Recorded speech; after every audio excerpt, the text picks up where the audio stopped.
just a girl with these people that call me their friends.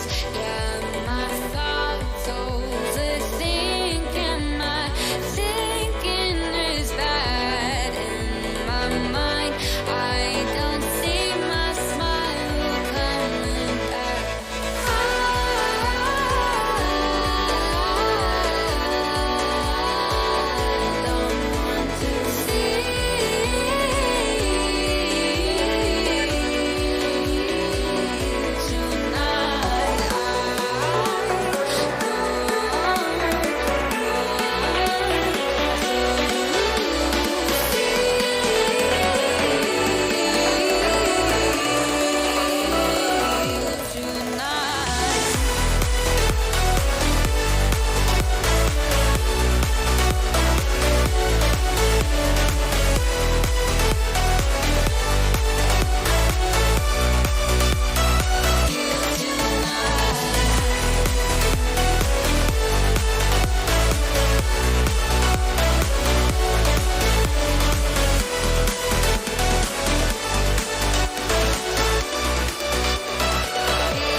People say I'm overthinking, which makes me think more.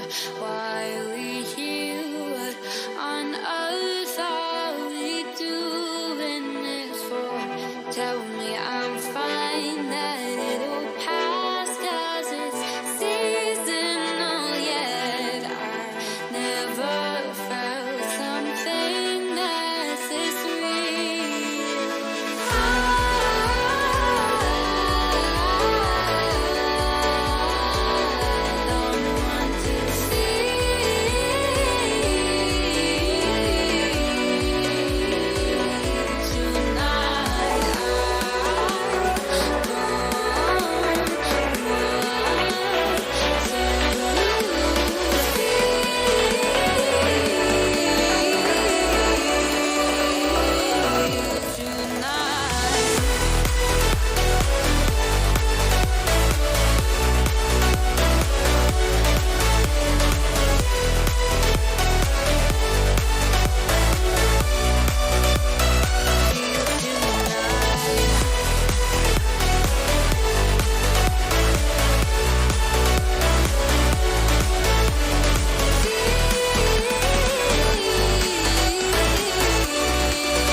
Let me call you tonight,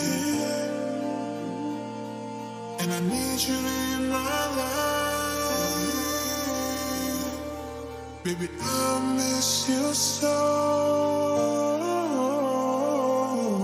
much. Sick of love, but I need you in my life. Sorry, love, but you don't have to fight. Let me come and let me hug you tight. I'm sorry, love, but you don't have to fight. Let me make it better, I will sing to you. Shawty, you so perfect, let me fall for you. Sorry to know you're all alone tonight. Yeah, closer to you, falling. Hey, hey, hey. Sorry to know. Hey, hey, hey. Falling. Hey, hey, hey. Sorry to know you're all alone tonight. Yeah, close.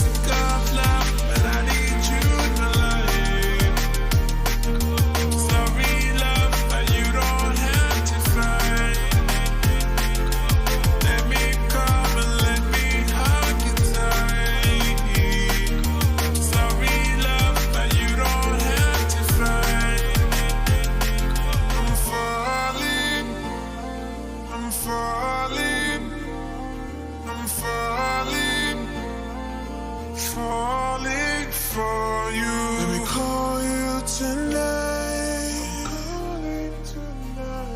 And I need you in my life.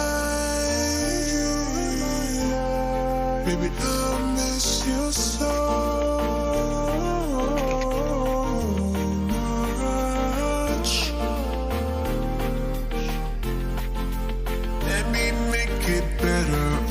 Sing to you.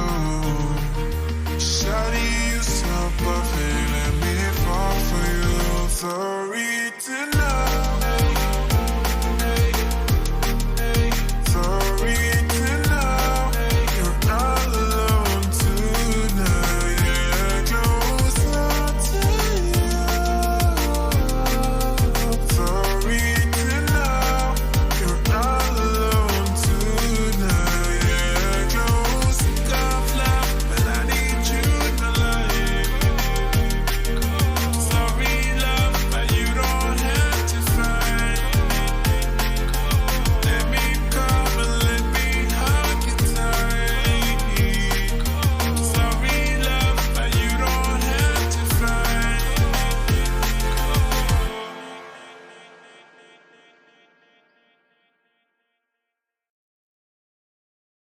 No matter how big or small your business is, making your own ad on Spotify Ad Studio is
Hello, ladies and gentlemen, and welcome to week 3 of the LTS League. We got an exciting couple of games tonight for you, but first of all, it's your boy Gurf joining you on the desk tonight. The analyst, host, caster extraordinaire, whatever you want to call me at this point. I'm here with you guys tonight to bring you a best of 3 series between MAAD City and UAE. So, buckle up because it's going to be a spicy one. Of course, joining me on the desk tonight is going to be none other than Sam Page, and we'll meet him over on the caster desk in a sec. Just a couple announcements. There will be no episode of Let's Talk Legends after tonight's stream. That'll be happening next week, next Friday after the LTS stream. So no episode tonight. We'll be picking those back up on next Friday, February the 12th, I believe, 7 days from now. But without any further ado, let's head on over to the caster desk because these players are ready to go. We've got our pentacue, and we're ready to start this one up. Same Page, how you doing tonight, buddy? I'm doing fantastic, boss, and I'm super excited to see what these two teams have to offer. We've both seen these two on the streams beforehand, and both are mad aggressive and mad for the kills, and I'm excited to see what they're going to be offering. Yeah, and I'm just I'm looking back because we've actually seen both these teams on stream before. It was a couple weeks ago, week 1, we saw MAAD City go against FK there, and I mean it went to the 3rd game there, but MAAD City, what I just noticed from them is it was just towers. So they were really really good at getting those early plates and getting really rolling with that gold, but. Last week we got to see UAE on stream against GLV, and I mean it was pretty. They kept it even. They kept it even through the early game, and once it went to the mid game, they just started winning these fights and kind of took over the game. And I mean it was over in 2 last week, so UAE's looking pretty strong too. But I'm very excited to see these 2 teams face off because it seems like we got a couple of strong squads here, but with different play styles and different overall objectives here. So I'm interested to see what kind of team comps are going to be coming out here. Oh, and I completely agree with you. MAAD City, for going into the bot lane there, it's already banning out Kaisa, but nevertheless, I do apologize. My computer is not allowing me to click on things that I want. But besides that, I am super excited to see MAAD City's bot lane is a very aggressive bot lane. They typically go the Samira, the Kaisa, the things that are really off the chain, as well as they're known to pick up Pantheon support as well, or even the other aggressive supports like Alistar or Leona. And looking into the other side of the map for UAE, I've noticed that they've been looking, even though the Kaisa was banned there, has been going for more of that Jhin or Ophelia style, a lot more late game, a lot more scaling, a lot more pressure once they get into those transitions from 2nd Drake to 3rd Drake. So you see the Hecarim is gone there as well too, another strong pick that it seems to be not so much something against UAE, but we did see that banned against FK in week 1 there. So probably just something that MAAD City does not want to deal with at this point. I mean, he is an overall really strong jungler. But Leona goes next, and that was something that was also banned out against UAE because they did manage to get it through there in game 2 from Matthew Bobo. And he was looking pretty good on it. Overall, it's a really strong pick. But speaking of that, is the Seraphine first picked up here from MAAD City. Don't know if it's going to be flexed towards the mid lane or the support yet, but that is kind of the advantage of having the first pick there and slotting in the Seraphine. And I think it's a really good first pick. Just like you were saying, Griff, the flexibility as the Udyr is being covered. Flexibility of Seraphine is always going to be a killer for a lot of the teams, and especially with Moonstone being so good, is having that ultra healer. And especially, have you seen the new changes on 11.3, by the way, with Chemtech Purifier? I have not actually read up on that one specifically. In Chemtech Purifier now is an AoE, so if you AoE shield or AoE healed, it gives everybody 60% grievous wounds for 3 seconds, and that means you have the 80 carry, the mid lane, the top lane. They don't have to build grievous wounds anymore, really, unless you want to go for a Bramble Vest if you're more for a tanky type of person. As you can see, a Lulu, a shield AoE type of creature, but it looks like they lock in the Thresh, which I presume, unless UAE's been picking up the Draven recently, I presume they're going to be locking Aphelios R3. Yeah, and I mean, that I like the Thresh and the Udyr combo, just being one to have played that with a jungle friend of mine. You know, you can really get roaming in the jungles and take over basically half of the map, which is going to be really good for UAE, being on the red side there, being able to take over dragon control there and making sure that whole river is cleared out before any of these dragons come up. Definitely a nice little advantage there, but Misfortune coming in next from MAAD City. Super strong pick right now. I mean, you can't go wrong with that. I was just talking about the dragons actually, and this brings up another point about that specifically, is that the bullet times, if lined up properly, and I mean paired with the Seraphine ulti as well too. Oh, sure, why not throw some more CC in there with the Skarner? That bullet time is going to be extremely powerful here for MAAD City. And I still do like the Seraphine pick. If you look at it, this can be 100% baiting at UAE here to assume that Seraphine's going bot lane, even though it can be transitioned to mid lane here. So it gives the false illusion that they've already given up or give the bot lane prowess or that bot lane combination, or they can like come back with a very aggressive support for that Aphelios, maybe if you want that Alistar, which Aphelios is locked in for R3. You can also go for something much more defensive, like you can go for Karma here and go for a double AoE, double Moonstone, and just really have a nice poke comp. I'm also assuming that their or if this is a Seraphine support, that the mid laner is going to go for something like, I don't know, Gurf. What are you thinking? What are you thinking for a good mid lane pick? In my experience, I don't know if I would say this is the best pick.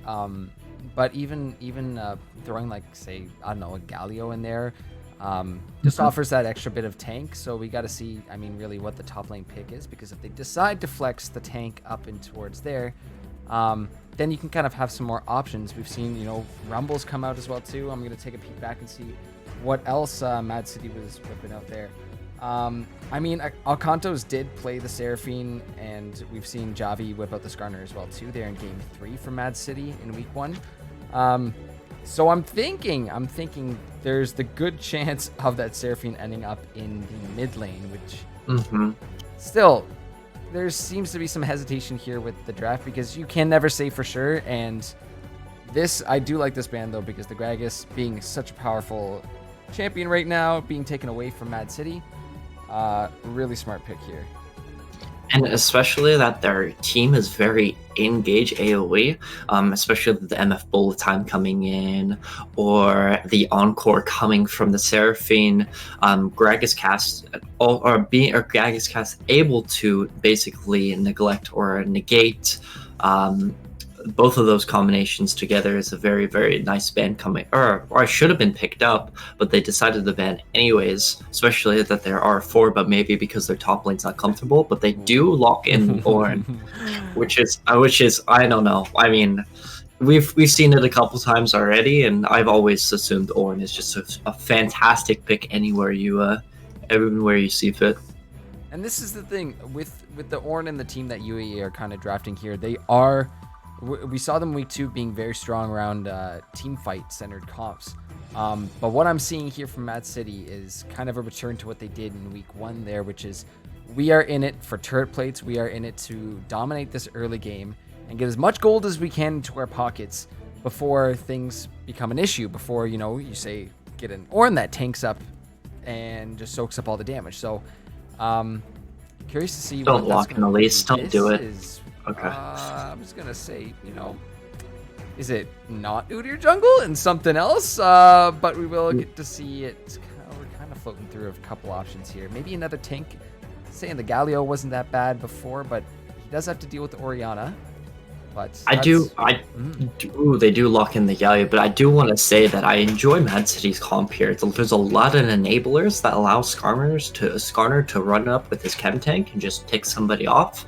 Especially with Orianna Shockwave, Cannon Barrage coming from Cannon Barrage and barrels coming from GP, and the MF Bullet Time and Seraphine Encore with a bunch of the mass healing that's going to be coming out. Skarner has a lot of viability and a lot of just saying, hey buddy, don't worry about it, just run it down to that Aphelios, pick him up and throw him into the front line a little bit and we'll take care of you. Even though you're probably going to be focused for doing that. But I definitely think that MAAD City's team comp is very enticing, but you can't think that UAE's team comp isn't strong either, especially if you are kind of picking it down one by one. The Udyr's going to be clearing faster than any clear in the game so far. You have a lot of disengage with the Thresh box, with Death Sentence, with Flay, especially basically an extra flash coming from his Lantern. And Ornn Galio is just going to set up for that Aphelios to really try to take over the game. I'm just a little worried about their AP ratios, but I do know that Udyr, especially with how strong Phoenix stance is probably going to go for that more AP style. And this kind of comes down to a protect the ADC kind of comp here. They need to keep Idui. I really, again, hope I'm saying that correctly. But they really need to keep their ADC alive throughout these fights. Oh, for because sure. That's the majority of, I mean, more than the majority. I mean, a good chunk of the damage here from UAE is going to be coming from this Aphelios. But having a front line of Galio and having, I mean, Ornn can be wherever. He's kind of, you know, our flex assassin, tank, whatever, bruiser, whatever you want to call him. He fits dogs, all the boxes there. So that's going to offer a lot of protection there for this Aphelios. But I know Mad City has a lot of damage coming out, but as long as Aphelios pays the QSS tax, I mean, is he really at risk here? Are they going to be able to catch him? Now, let me play devil's advocate for a little bit. Even though I quite enjoy Pect as an AD carry player, protect the ADC comps are my dream scenario.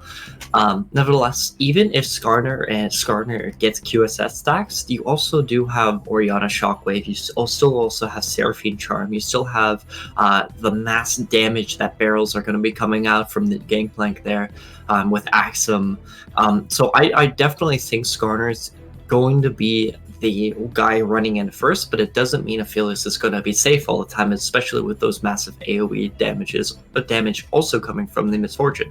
But now you also see a UAE's comp coming from a little bit of the early game coming from the Udyr.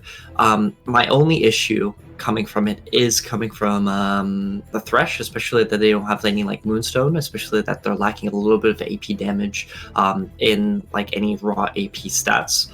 For example, if they chose something like Lulu instead of Thresh there, and they set the Lulu up with Moonstone, Manure? Moonstone, and then Sap of Flowing Water. Yeah.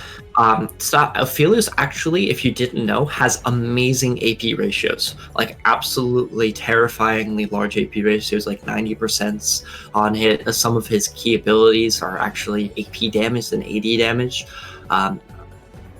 just for example. But that's why Aphelios usually likes to be paired up with that. But because Thresh is picked, I feel like all the AP damage, if it goes to super late game, is relied on to the Udyr. And at that point, I don't think Udyr is going to go for those AP routes, especially that most Udyrs go for a tank.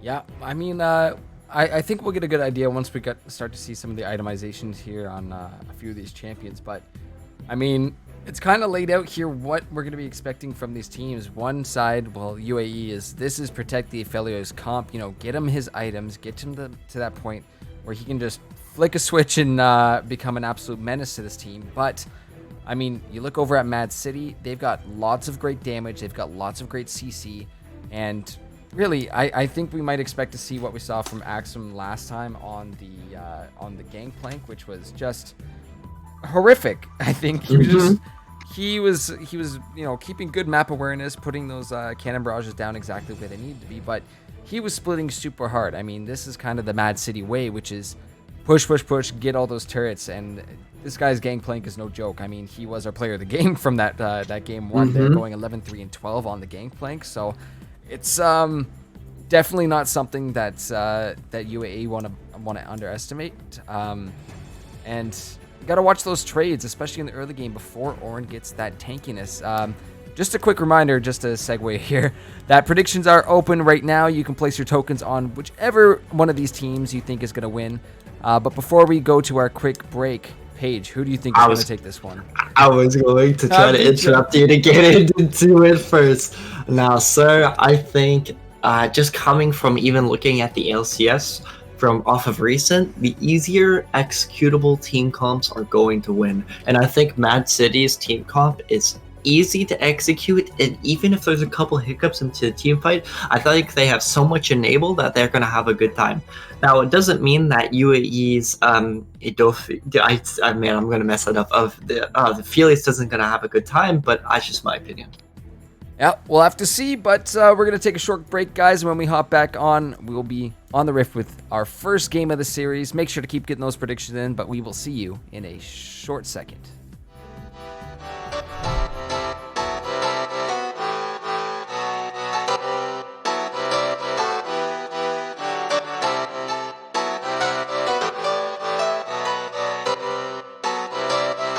I saw you smile from across the bar. Yeah, she was pretty and so close but so far. She flipped her hair and I thought this can't be true. How does a man like me get someone like you? And then she looked at me and I was confused. Everyone here can't be the one that she'll choose. And I looked back and saw the spark in her eyes. This can't be real, my head's telling me lies. Just like that, you're coming closer to me. Come shake me, grab me, so I wake up from this dream. I can't breathe, come with me. I don't know if I can speak. Then she said, come with me and let's be free.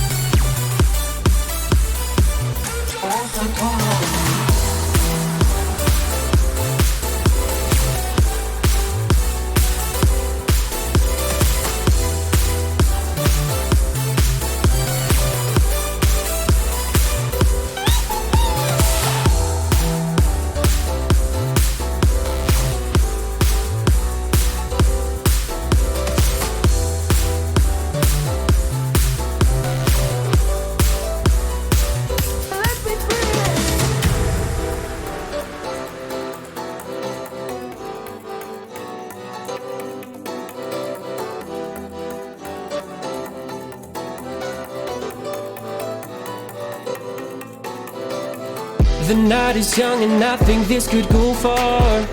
The sky is dark but you're my shooting star.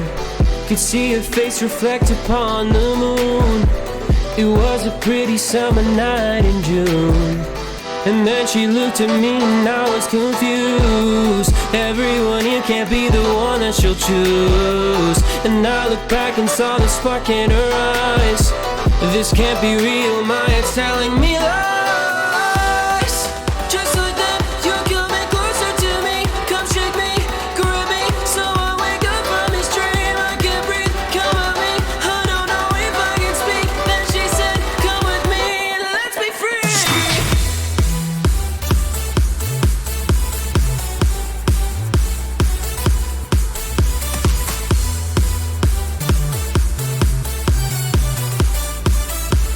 Let's be free.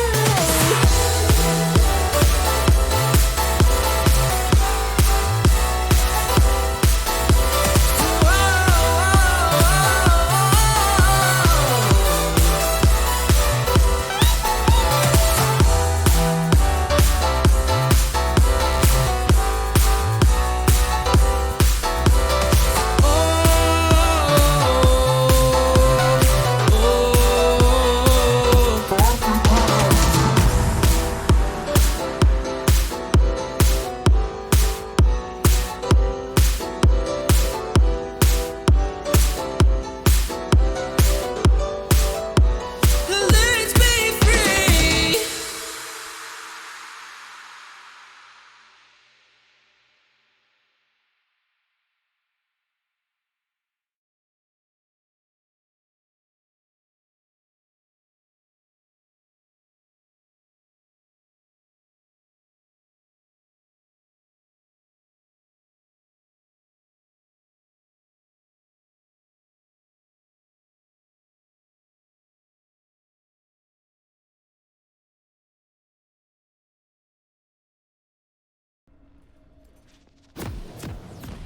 Hello, ladies and gentlemen, and welcome to the League of Boris. We are back with the LTS Week 3 UAE versus MAAD City. And boy, this is going to be a spicy one. We got some good comps here. We got some fancy cam out here, so you know it's going to be a good game tonight, ladies and gentlemen.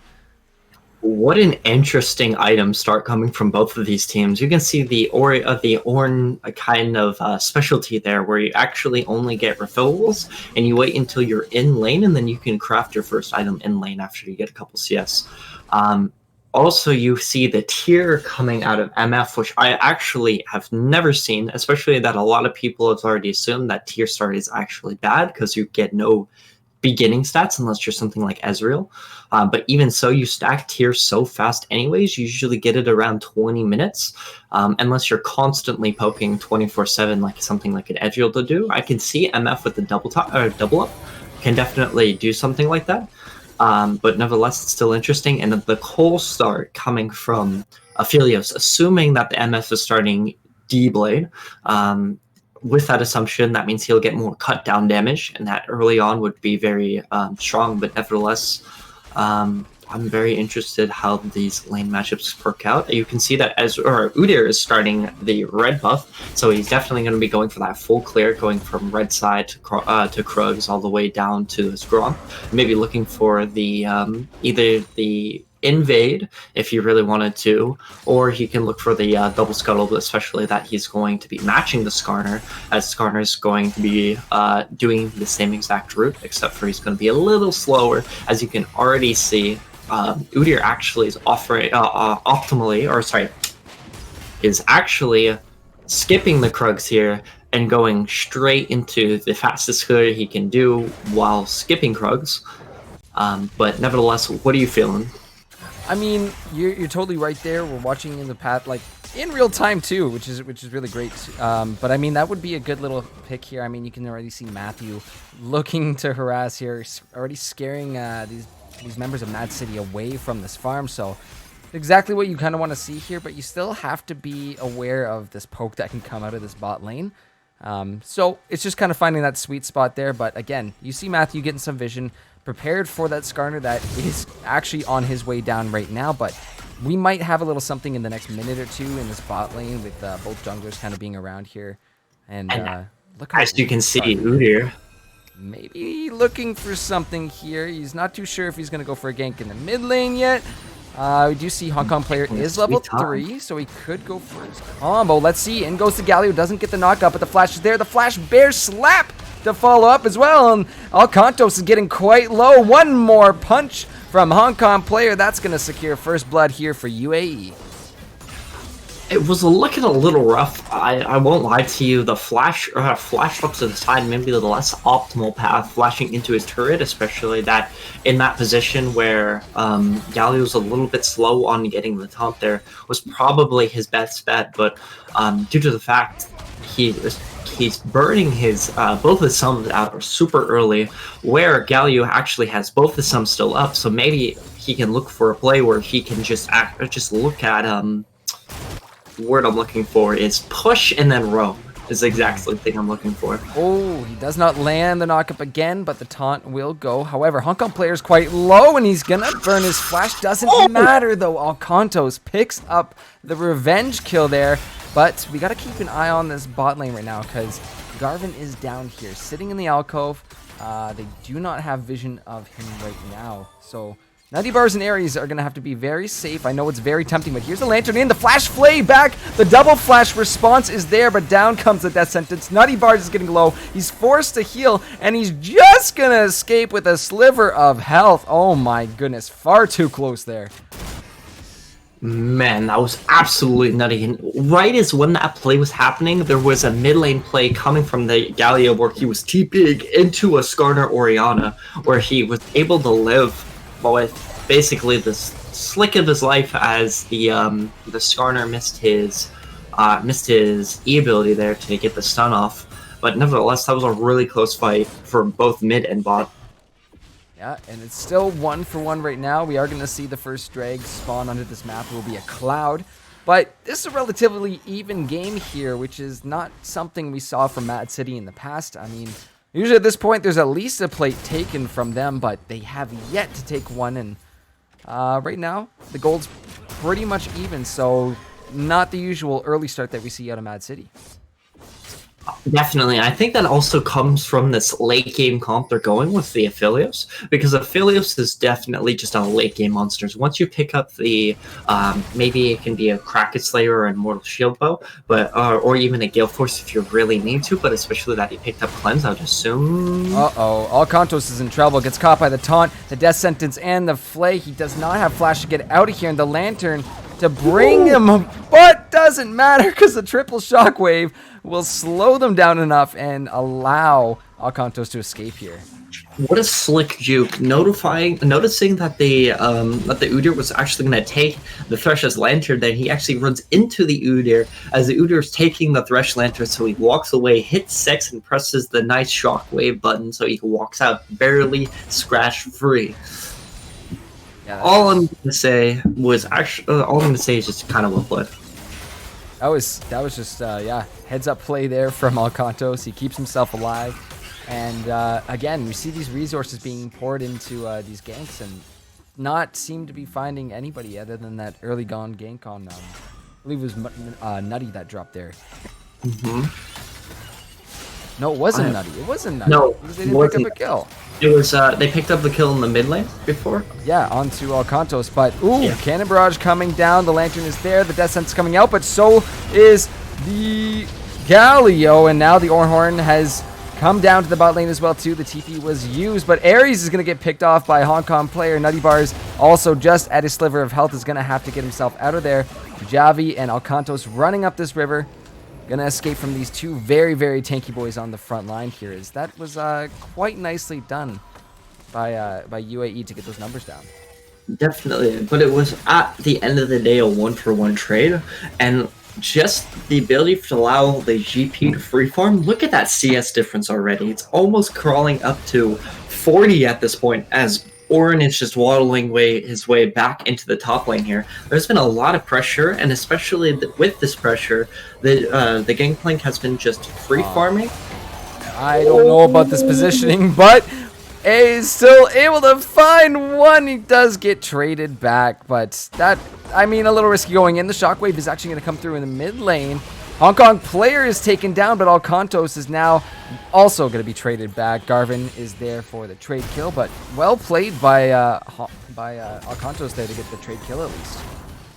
Definitely, the trade, and you can see it with even this wonky's positionings. They've been trading 1-for-1 and sacrificing the Udyrs or even the mid laners' time to walk back in the base. And definitely, just looking at it, GP is just having the time of his life. It's almost up 40 CS onto this Ornn, and he's picking up his Essence Reaver first, and then going into the Mortal Shield Bow, which was buffed, by the way, in patch 11.3.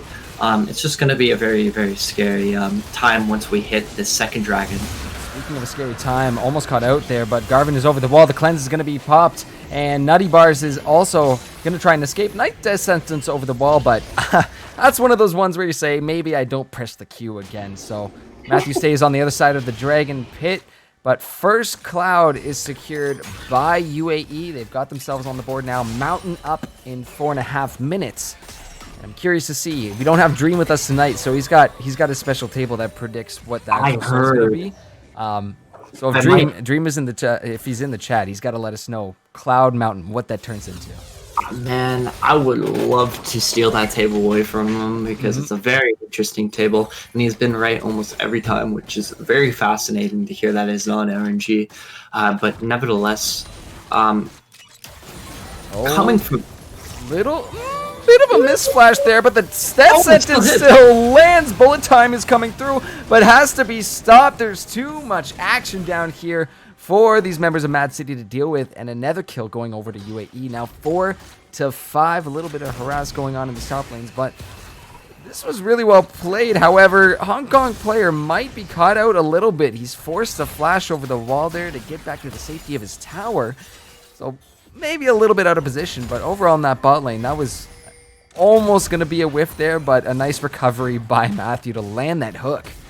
It was looking like a Bronze 2 play to a Challenger play in a split second over coming in from Matthew there.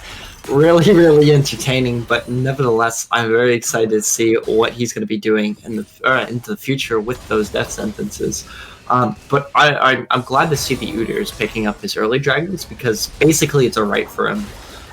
If he's not allowed to pick up those early dragons, then there's something going wrong in the game because Udyr's clears so fast, he has so much control, but there is a fight in the top side. Yeah, Ornhorn comes down, not going to land. Chilling Smite does, though. So does the Bear Slap, and Garvin is all over Axum. Doesn't matter, though, because this man's Gangplank, like we said coming into this game, is quite scary. And it's actually Garvin that's walking away with less health after that trade. And as you can see, a 40 CS lead. crazy. Orange's going to be just a little bit behind in this GP, even though their XP is the same.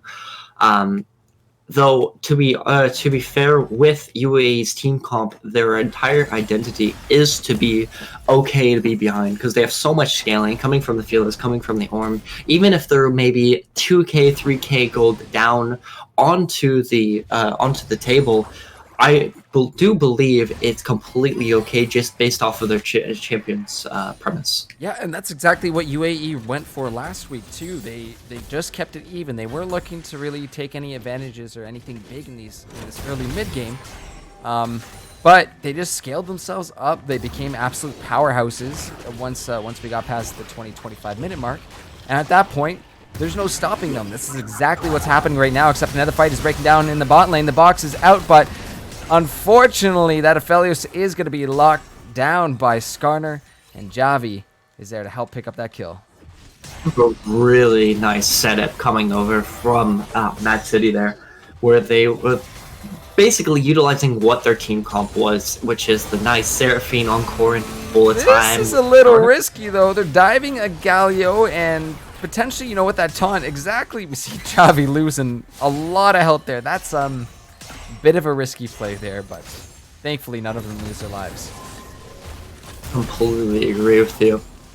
You can already see a double sword boots coming from the mid lanes here, and I actually kind of will disagree due to the fact that, at least for most people, that because how cheap Lucidity boots are, I believe that's the CDR boots, Lucidity boots are, and how much ability haste it actually gives, arguably through maths, as I don't have it on me at this moment, there is an argument to be had that actually City Boots is a little bit stronger, but there is a gank upside. Axum caught out again, and now Garvin is here to follow up as well too, but Axum will be taken out, and I think there's actually a visual bug going on with the top laners. Both their health bars are not depleting. Everyone else is working, but it's just the top laners, so I do apologize about the visual bug there that we're getting in the spectator end, or at least on my end here.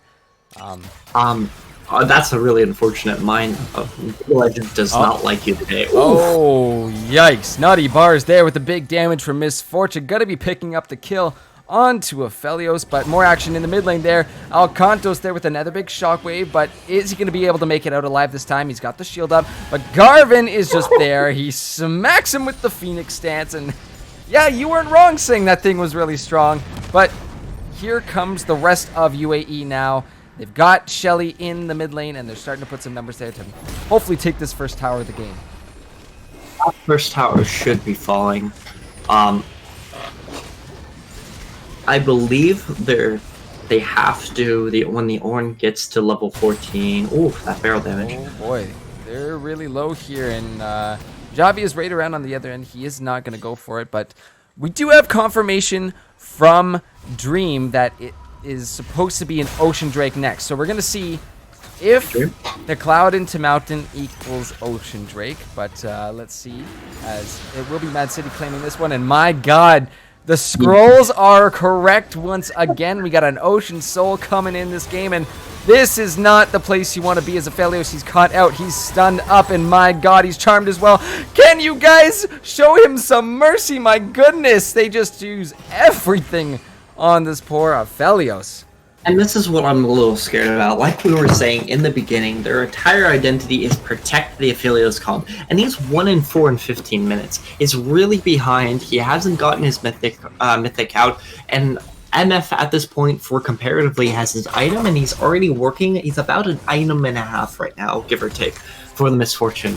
So this Aphelios not really feeling absolutely the most fantastic. While the team of MAAD City is feeling pretty great. A lot of their carries has what they need. The GP at this point is probably the most farmed person in the game, and not too far after is also coming from the Misfortune and the Orianna. Lots of gold sitting over in the pockets of MAAD City right now, so you're gonna see those the flex of items come out. That's definitely a huge power spike here, but keep an eye on that top lane. We saw Hong Kong player make their way up there for a little bit just to say hello, but nothing taken yet, and no towers surprisingly yet. We're almost at 16 minutes, and not one tower has been taken. So this is kind of, once one of those mid lane towers go, that's where we're going to start to see the explosion of, you know, vision control over these jungles, and actually maybe a couple skirmishes here and there. But right now, like you said, kind of taking it easy. They're kind of taking their time and not forcing anything too big that's, you know, overly risky, I would say. I would say both team comps scale, but but UAE's team comp scales a little bit harder. But to kind of give a point across is that MAAD City's team comp is way easier to execute.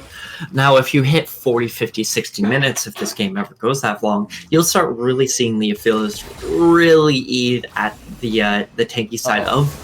But Alcantos is just jumped on immediately. That's a bunch of Phoenix slaps coming out as well. And even though here comes Javi to maybe offer a little bit of harass back, Hong Kong player looking to help out, but that's going to be the shockwave. The cannon barrage is coming down, keeps the Skarner out for now, but the TP answer. Here comes AKM, and they're in, and my god, Alcanto's going to get the pick on to Hong Kong player. That Galio is out, and oh, the barrels will find the Udyr as well. That sentence just a little short there, but in come MAAD City now, opening up this mid tower, take the tier 1, but a big Seraphine ulti there to lock down a couple members of UAE here. Last hook will not land as Matthew's going to drop as well too. Nutty Bar's on a killing spree, and it's just AFK Shadow. Going to be forced to back. Can't do too much about this.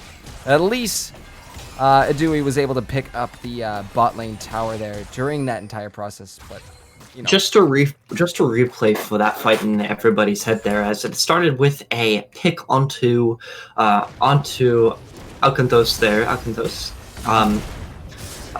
in the mid lane, but it was a nice setup onto the Skarner where they got the shockwave off. Even though it was a one-man shockwave, it really set Udyr on the back foot, where he is technically the strongest member on UAE at the moment. But nevertheless, fight bone. Oh, ADCs find each other, but there is a Seraphine here to help out Nutty Bars. Zedui's going to have to back on off. He's really going to have to back on off because there's a little bit of movement speed difference here.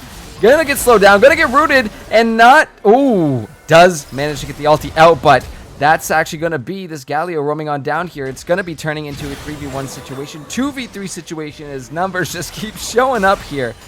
But only, unfortunately, that Aphelios will get picked off there. Really nice to pair that Misfortune Slow with her E, with the Seraphine E as well too. That's actually really broken. I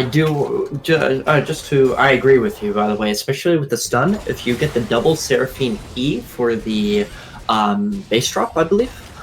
If you get the double version of her E ability there, especially with any softer hard CC, it actually stuns instead of snares. It's a very interesting interaction. But nevertheless, just to finish off that mid fight there, start with the Orion pick. Skarner went back into the Udyr. They basically dropped Udyr to 1 HP. Just being the strongest member on the team is a little bit of a scary thought. Felius is just so far behind in that fight, you couldn't have been able to do anything. And being a absolute, I would say, genius in a way, that he saved his Impale for the Ornn, so he isn't able to actually do anything. But this time the Impale used on Hong Kong player. This Galio gets low, but over the wall. It doesn't matter because Ares is there with a big fat charm. The Ornn Horn comes through to stun a couple members of MAAD City behind the pit, but the bullet time is massive. It cuts off these members of UAE from coming back into this fight. But look at this. It's AFK Shadow all by himself. The health bars are bugged, but he's got health, but not anymore as he gets picked off as well too. MAAD City looking to pick up their second Drake of the game. Get themselves an Ocean as well too, as we're just about to crack the 20-minute mark here. Man, look at MAAD City's control. This is what their team comp wants to do, and unfortunately UAE's team comp, in my opinion, is just falling apart here. Like, look at all those, just in base stats of just looking at the champions, looking at their items, that 4 out of 5 members of MAAD City has bounties on them. And that's not even including how rich the GP is by himself, getting his 2 items already. He has 40% crit damage. He has a sugar ton of damage coming from that Sheen. It's absolutely being just a monster here onto MAAD City, and it's looking a little bit more bleak and desperate coming over to UAE. Yeah, That's it's tough to come back from that. Currently up about 5.5k gold on the side of MAAD City. And this is, it starts to become a bit of an issue here when MAAD City gets that gold lead, because they do not let up, not one single bit. And even with that gold lead, especially on the gangplank there, we can see how much damage he's doing with those barrels. That pick he made onto Garvin there in that mid fight you were talking about earlier was actually insane to see that much damage pre 20 minutes. So this the snowball only keeps rolling the more MAAD City plays like this. And I'm still in disbelief of how behind this Aphelios is. The whole King Club's rolling around him, and he's 1-5. You know, his CSing is pretty good, and basically keeping even with this with this misfortune here. It's just he's not even on his second item, and at this point, he really needs to be. He really needs to be to make these team fights a little bit more even, or even ahead. Having some numbers gathering around this little scuttlebug here, but looks like Javi wants this one just that much more. So MAAD City gonna go ahead, get themselves some control over the Dragon Pit there, but not gonna be another Ocean for another 3 minutes. However, there is a Baron on the map. Matthew has found Alcantos, or as Alcantos found Matthew, as the Seraphine ulti will just narrowly miss, but Matthew's forced to use his flash there. That was a very close one there. Definitely. I would presume that I would say at this point, I would say Seraphine ulti is a little bit more valuable than Precious Flash, but it still, in my opinion, doesn't matter because of how strong they are. But the Udyr... Oh, look at this. Garvin going in, gets a bear slap onto Nutty Bars, but he is going to be able to get away with that cleanse. In comes the Galio. Bullet time now being shot out, but Axum is there to take out Matthew on the back side of this. Let's see if he's going to be able to come around with some bigger barrels. Garvin on the backside, caught in by the shockwave, but the rest of this fight is still continuing down the mid lane. Garvin picked off as well too. Next is Aphelios as he's gone. MAAD City is just tearing through UAE right now. Hong Kong player the only one left, but they've got themselves a nice wide open mid lane right now, and MAAD City gonna try and get as much gold as they possibly can. No, I think they're actually the better play here is to maybe take off. Actually, they have a couple minutes, basically. The seconds basically are relative to minutes in League of Legends time if you're in the game. But I would definitely say they should have went for this Baron here instead of for the inhibitor, as dropping an inhibitor, actually, in my opinion at least, is a little bit of an advantage for the side of UAE here, especially that's a massive influx of gold for the Aphelios as long as he isn't getting caught out 24/7. He can just sit there, farm mid lane, get that extra 80 gold per wave coming from this. I'm watching this little interaction here as Axum is caught out by Garvin potentially. In comes Edley with a big distance from behind, but the orange was eaten. Doesn't matter though, because they're just going to pick off Axum. They're caught out in the jungle, and I'm a little shocked at how fast this Udyr really is. Like, he's got almost 600 movement speed there. He's just ripping through the jungle. He actually, I don't know, man. I don't know why they made this champ so fast and so relevant. But he can pick almost everything. Deciding to go for the Baron play here as they're slowly moving over to this point. They do not have GP, but they do have GP TP coming in about when he responds in 10 seconds or so. But it looks like the Orn's getting caught out. The Ornhorn's coming through as well too, as well as a TP on the backside. And I think MAAD City actually might be out of place a little bit here, looking to rejoin with AKM as he's coming in with the TP, the GP TP. In fact, here come the barrels as well too. Does he have Cannon Barrage? Yes, he does, but the trigger is not going to be pulled quite yet. MAAD City just forcing UAE out of this Baron control, looking for maybe some damage onto it here, but not going to be able to do that. However, the target turns out to be the Ocean. It was just a ruse the entire time to get UAE completely off this side of the map. They pick themselves up soul point, so looking really good for MAAD City at this point. Now, my next question is, why not Baron? They're so strong at this point if they have their ultimates in place and they just group as 5. I don't see a reason not to force the Baron. Even with the Baron damage coming in, I think they can really force this Baron either to actually take it for themselves or turn to fight the fight like we've seen as Bad City walked into that Baron. They decided to set up a death brush, catching out AFK Shadow as barrel damage is taking people's lives today. Parlay, Cannon Barrage. This is a lot of damage coming on down to Hong Kong player. One more Q might be able to do it, and yes, it will. Garvin is up here to maybe look for the trade back. Chilling Smite is coming down. The barrel is popped, but Axum losing health here. He's getting down to about 630 there. We're going to try and keep track there since his health bar is bugged. But yeah, honestly, that's a great question. They should definitely Baron. When we were talking about that, MAAD City has the level advantage here. They have the item advantage. So why not just go for it? And if UAE decides to step up, you've got the damage to win these fights. So, I mean, just pull the trigger and hey. Oh, asking, you shall receive. That's all I'm going to say. Maybe they won't listen to me, but they clearly are listening to you. Oh, there we go. They finally heard the call from the caster desk and go for this Baron. They go and pick it up, but looking like we're just going to see some resets here and potentially even the push just to end this game.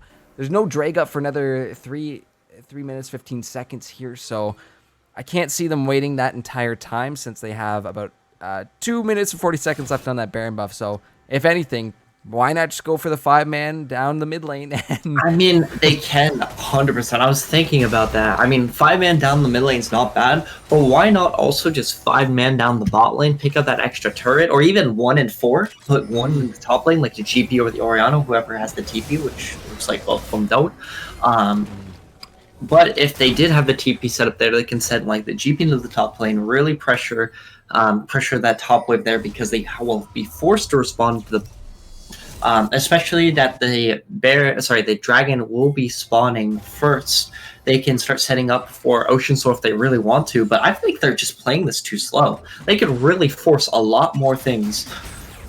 Absolutely, they are going for this tier 2 bot tower. As MAAD City is essentially taking over control of this jungle at this point. There's no way for UAE to walk in there. It's super dangerous, but they're going to keep pushing on to this bot inhibitor turret. Triple shockwave in the back line here with no follow-up, unfortunately. That was really beautifully done by Alcantos, but oh, the death sentence is coming down on Najabi. He's going to be able to make it out. The bullet time ripping through these members of UAE, plus the cannon's barrage. Nobody is taken out, but MAAD City able to continue to push and push and push. They're onto that bot inhibitor now as the mid one actually just respawned. And we'll see if they're going to go for these Nexus Towers and maybe just crack another inhibitor. Definitely the safer option. Here's the Ornhorn is coming through. But look at the Impale. They take Edoe right away, and all the damage just like that is going to go away. Hong Kong player is in the back line here. He's going to go golden, but there's 4 members of MAAD City surrounding him. He's picked off immediately, and it's only Garvin left here. A single Udyr to protect his base. They're throwing their wallets at him. The Seraphine should have died. Seraphine was getting surrounded by 4 other players on UAE, and all she did was stopwatch and flash out. She was completely okay. It was absolutely insane how fed these guys are. All the gold getting in. Udyr trying to do something. He's trying real hard there to pick off that Seraphine, the shockwave, to scare him off, but it's just down to a Nexus at this point. Ares is going to have to run away, but looks like MAAD City's got this first game in the bag. GG's. GG. I would arguably say a very clean first game from MAAD. Absolutely. Absolutely. I definitely think the draft came to play. Or even though the Aphelios comp was looking sharp in the beginning of the game, you can see at the end of the game, Aphelios ended at 1-7. Yeah, and this is what I'm ready for, is to actually check out the damage charts. Yeah.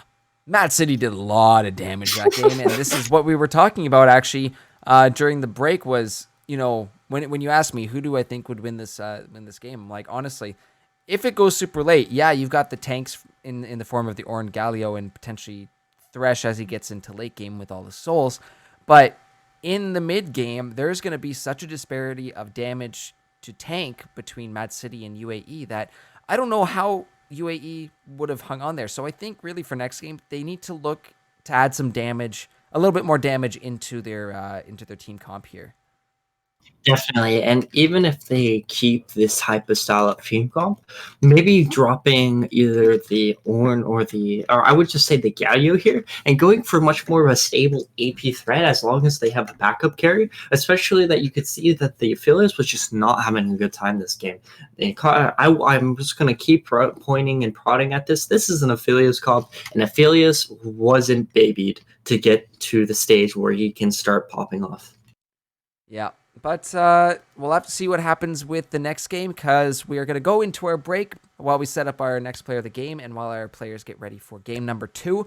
But right now there's a poll open for player of the game, so make sure to vote in chat for who you think deserves that player of the game. Guys, we'll see you in a few short moments, but when we come back, we'll be hopping into game 2.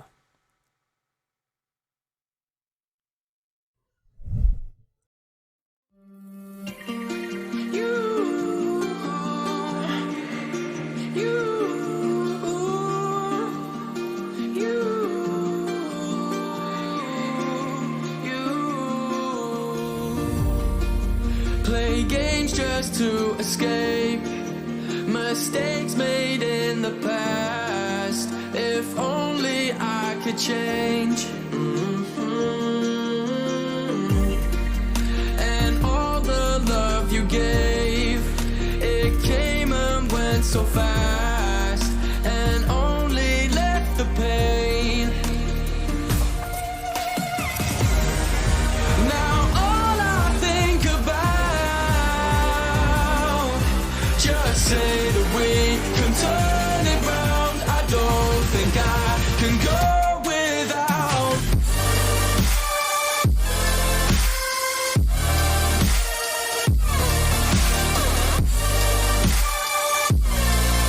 I don't think I can go without you. Without, can go without you. Without, can go without you.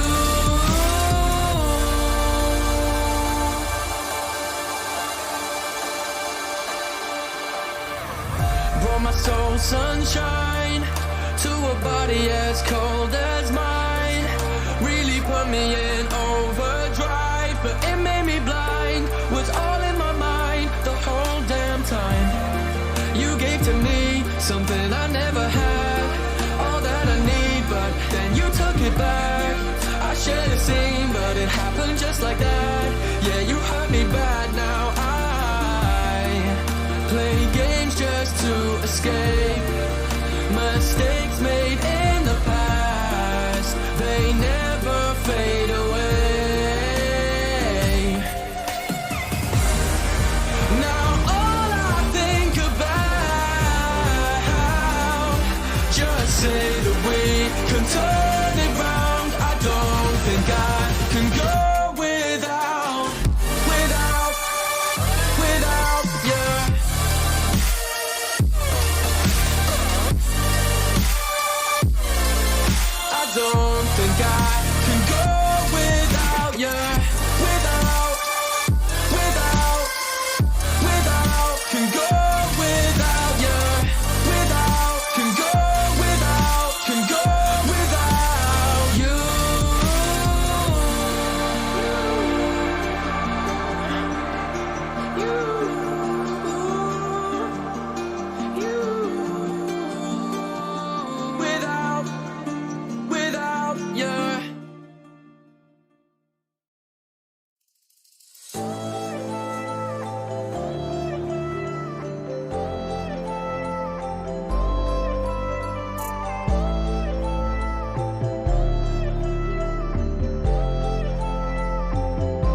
Hello, hello, hello, hello, and welcome back to week 3 of the LTS.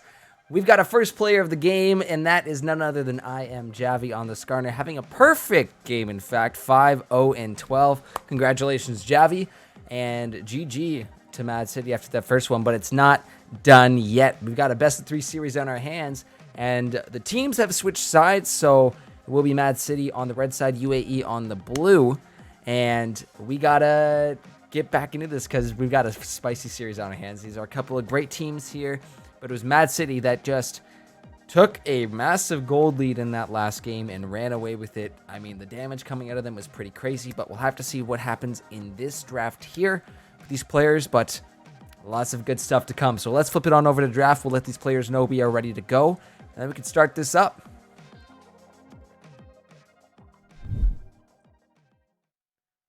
Hello, hello, hello, Paige. Hello, hello, hello. All I'm going to say is 1, get that GP out of the game. And 2, can I get the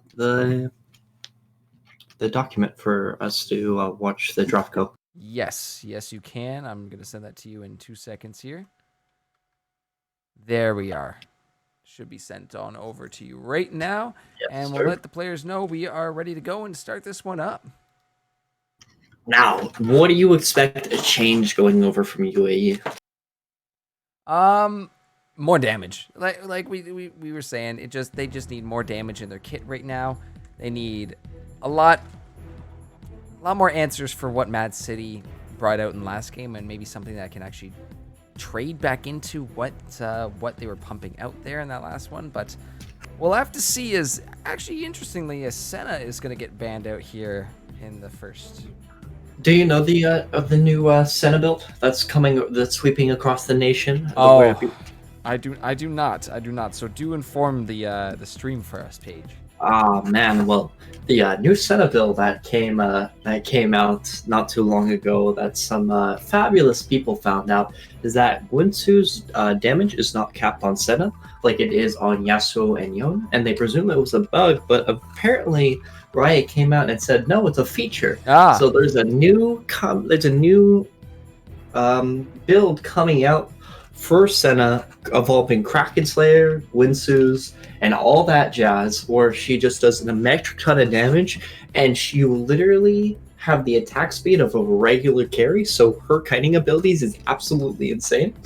And she chunks like no tomorrow, really. I don't know if it was you I was talking about this with, or maybe it was one of those late nights there in Lobby 1 in the Discord. But we were kind of chatting about like how Senna actually feels like a more of an ADC. She actually feels like an ADC now, and that's definitely going to attribute to that. But taken off the board because nobody wants to deal with that. No one wants to deal with all the stuff that. Neither is the Seraphine. That's a fair ban there.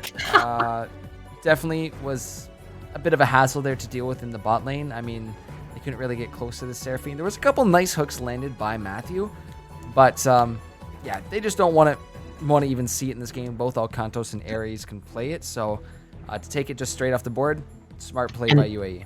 And the issue is, as well as, especially with Seraphine versus Thresh, Thresh is pressured to make plays 24/7, and if he misses that death sentence, Seraphine can just sit back, maybe laugh and scoff a little bit like every pop star would, and then throw an R-Cord and a beat drop on his way and say sayonara. And UAE really after the Udyr tonight. I mean, we did see a couple nice plays there out of Garvin. He did a surprising amount of damage around that early mid game here, but returning to both the same junglers. I mean, if they see the Udyr, then they're just gonna go for it, and absolutely.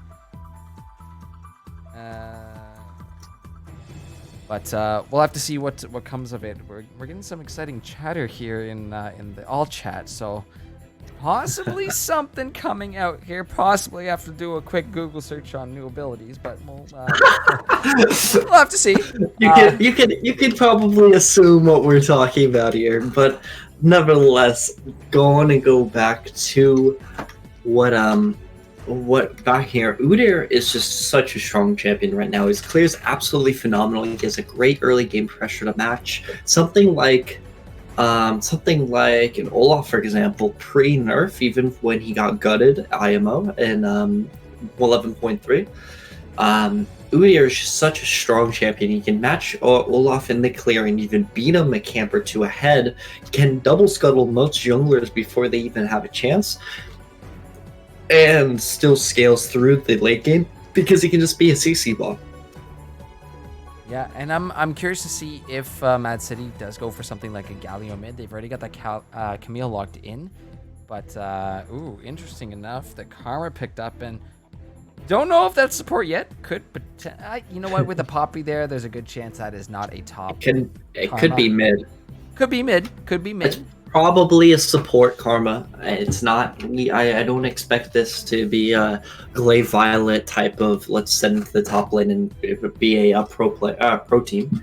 But nonetheless, I'm very excited to see where that Karma goes, especially where she follows the Seraphine route. She's literally just a mini Seraphine where she just presses mantra, E, a mantra, and then E, which is just a massive AoE shield, and it's just a Seraphine W. Oh, Samira is going to be coming through. That's your favorite champion, isn't it? She's strong. She is very strong. And I mean, I was actually watching a video of, it was a TSM video of the Valorant players taking on the League of Legends players. And Civil War. And yeah, Huni took the Samira and did a couple 1v3s. So it's a bit of a scary champion. I mean, that's just kind of whatever chatter there. This is kind of not a good example of it, but we've seen time and time again of the utility and the kit that comes out of Samira. It's literally one of the two champions that has a win wall in this game, and it's 360. Plus, she's super mobile, and she just busts out a ton of damage. I mean, you can't go wrong with this champion. Definitely. I definitely funnel her under the feast or famine type of category, especially if Viego falls under the same light where he's definitely a feast or famine champion. If he's ahead, he will 1v9.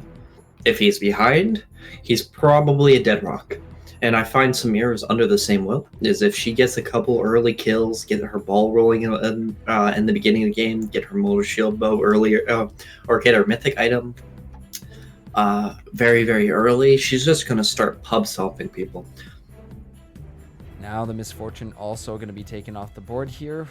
Neither side wants to deal with that. I mean, she's just an extremely strong pick with that bullet time. It just offers a lot of option when it comes to taking these big objectives. But UAE targeting the supports now. The Rel and the Nautilus gone. They don't want Ares on those big tanky CC supports, but especially for the Samira.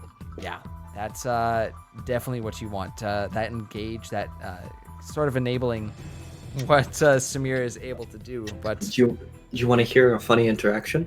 Yes I do. Apparently, I don't know if this is a bug. Oh, but I called it. Called it. Sorry, but go ahead. No, you're good. Nice call out. Fears. For some reason, if somebody is feared, Samira can use her CC elongation on it and act it like it's our knockup. This game is, it's something. It's truly something. Yeah, it's truly incredible. It's something incredible. We all love it. We all play it every day, and we all romanticize about it. And then at the end of the day, there is a fizz in our game. There is a fizz in this game, and this kind of elo too means this Hong Kong player is not messing around. This is going to be scary stuff. It's one of his one tricks. If you look at his OP.GG, he's a fizz fanatic, and allowing this through is a very, very, it's just an absolute scary monstrosity, especially if he goes ahead. Vayne? I love the Vayne. I love the Vayne. Absolutely love it. With a Skarner, Camille, a Galio in your game, the Condemn is going to be the lifesaver here for Dewey. I mean, this is just ridiculous to have this kind of team. And this is what I wanted too.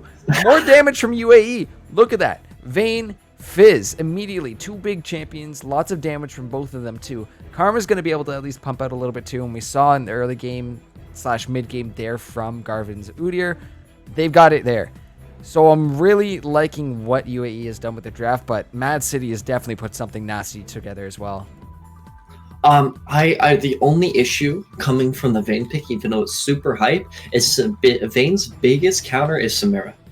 Samira loves brawling with Vayne, especially that she has a free AoE win wall where she can just eat up a bunch of Vayne's damage in a short period of time and just stack her style points. It's just not comfortable for the Vayne most of the time. Not saying he will not outplay and absolutely just take over, but it's one of those things that he's just willingly, if he's willing to get counterpicked or pick a champion that gets counterpicked like that, I'm excited to see what he has to offer.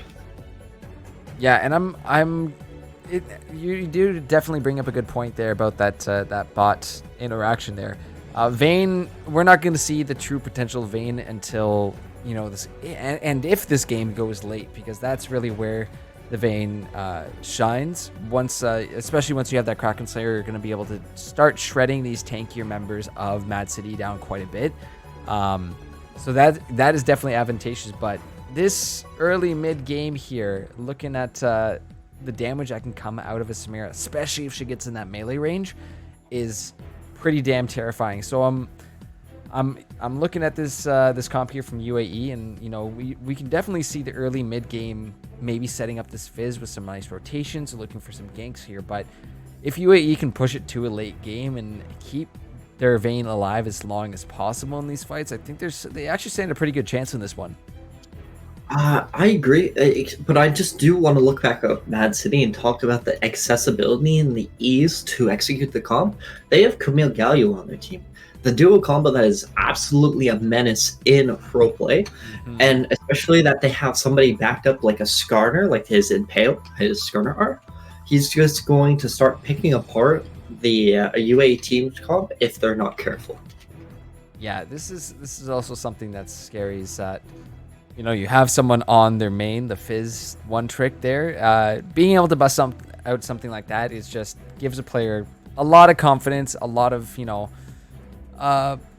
possibility to do a lot of crazy stuff in this game. So I'm really looking forward to seeing Hong Kong players Fizz. But into the Galio, I can't see him looking for crazy traits here. Probably better off if he's looking for ganks here, saving his shark for when dragons are up. But we'll have to see. I can't tell a Fizz player how to play their Fizz, I mean, we can talk about how it should and shouldn't, but remember the last time you've seen something crazy, the Talon versus Galio matchup, where Yes. Talon was Hong Kong was playing Talon like an absolute madman, just trading free will and still just kicking ass at the end of the day. I'm super excited. He's just such an aggressive player. Yeah, they are both very good teams here that we get to see. Definitely. But now that these picks are locked in, the predictions are going to be opening up. So you guys make sure to check your tokens with command tokens before you start betting. But those are open right now, so start putting down your tokens. Let us know who you think is going to come away with the win here in Game 2. Gareth, what do you feel? Who do you think is going to have a better time here? So, looking at this, and this is where I mentioned it, where you might have the Fizz to help you out through the mid game, but again, that disparity where MAAD City kind of starts to get a little bit crazy there in the early mid game is kind of scary. And once this squad hits 6 and has that availability of a Skarner, Camille, Galio alt, whatever you want to pair it up as, this game becomes very scary for Fizz, because dives turn into something you can't really do. They become very high risk. You look for more of trade kills at least, but it becomes very hard to reach that back line and reach that Samira. Even getting a shark on her is going to be really tough to do. So I think I'm still slightly favored for MAAD City in this one. Just again with the ease of play you mentioned in the last game there, executing Camille and Galio. I mean, it's 2 Rs. And I think we're on the same page here, honestly. I'm looking at what UAE has to offer. I mean, they have they have a couple fine counter picks. Like seeing Samir outstar with a Poppy is basically just nullifying those champions for a short period of time. But Camille R still goes through, Galio R still goes through, Skarner does not care about Poppy W or any type of wall in any type of game. And also UAE is electing to go melee, basically melee mode. If you see, they have 4 melee champions and 2 short-ranged 80, short-range AP and 80 champions into something like a Camila, Skarner, Galio. So they have no buffer, no room for error. So if they need it, if they're going to play this game, they have to play it perfectly. Mm-hmm. Absolutely. And I do want to make another point too. It is no longer AKM, not AKM. Our top laner from last game. Someone remind me, I'm so sorry. It was the sub for UAE. They have their main top laner, Rizzy1, back in currently. Gotcha. So this is maybe the change up that they were looking for in this one. AFK Shadow. My apologies, AFK Shadow. But that was the previous top laner. And now we got a switch up here. So maybe a roster change in the series is, looking for some fresh legs, some fresh energy coming into this one. And having that comfortability of the Fizz. But I just looking at this MAAD squad, like, that's a lot. It's just a lot to deal with. It's a lot that can get in your face. But it really comes down to how well these two teams execute their comps. And I know MAAD City definitely looks good in this early game, but they're going to have to hold on a little bit. But I think last game was a good example of them kind of not pushing their limit too far. Mm-hmm. And I completely agree. Just to wrap it up there, I just want to say MAAD City was able to play both a very aggressive, let's take all the tower, take all the gold comp. Previously, when they were on stream, in this stream, they were kind of chill their first game, which is a very good mix-up. But I'm still excited to see what this Fizz, what this Vayne can do, and what this Karma can do, especially that he's probably going to be electing to go with the Moonstone build. And all I'm going to say is there's a 100% win rate on Moonstones this series. Yep. It's a very broken item, but we're going to have to see how this one unfolds. Guys, predictions are still open, so keep getting those in, but we will see you back here on the Rift in a few moments.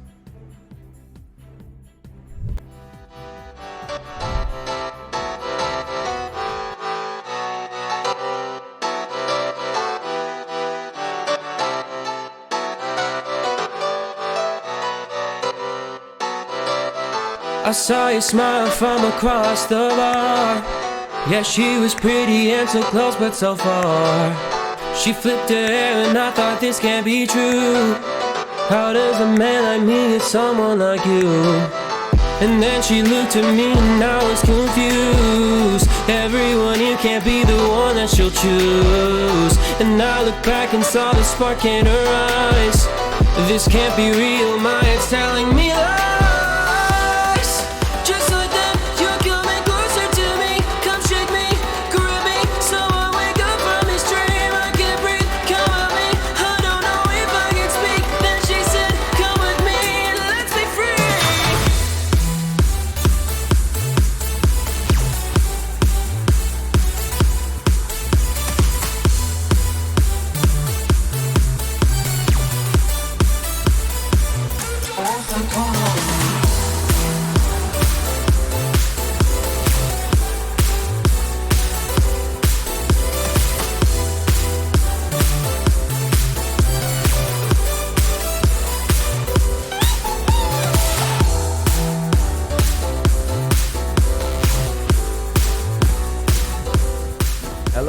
Hello, ladies and gentlemen. Welcome to Game 2 of the LTS series. We got MAAD City versus UAE here, and another, look at this. Who's doing this cam work? My goodness, this is some crazy stuff here, but into the game we go. We've got a side switch up now. UAE on the blue side, MAAD City on the red, but really strong comp coming out of MAAD City here, gotta say. And even just like, I don't know if you can see the chat there, but they were saying good luck, have fun in the chat, and I think this is going to be a good game all around. Now, like, just a shout out to the chat a little bit for Dream, there is a bug recently where if Galio ults Camille, there can be a situation where the Galio ulti actually does not knock up anybody inside the Camille ulti. So I'm wondering if that bug's going to come into play in these matches today. hopefully we don't see that interaction. I was actually watching a video on that too, and funnily enough, the champion that didn't get knocked up during that interaction of the video I was watching was a Fizz.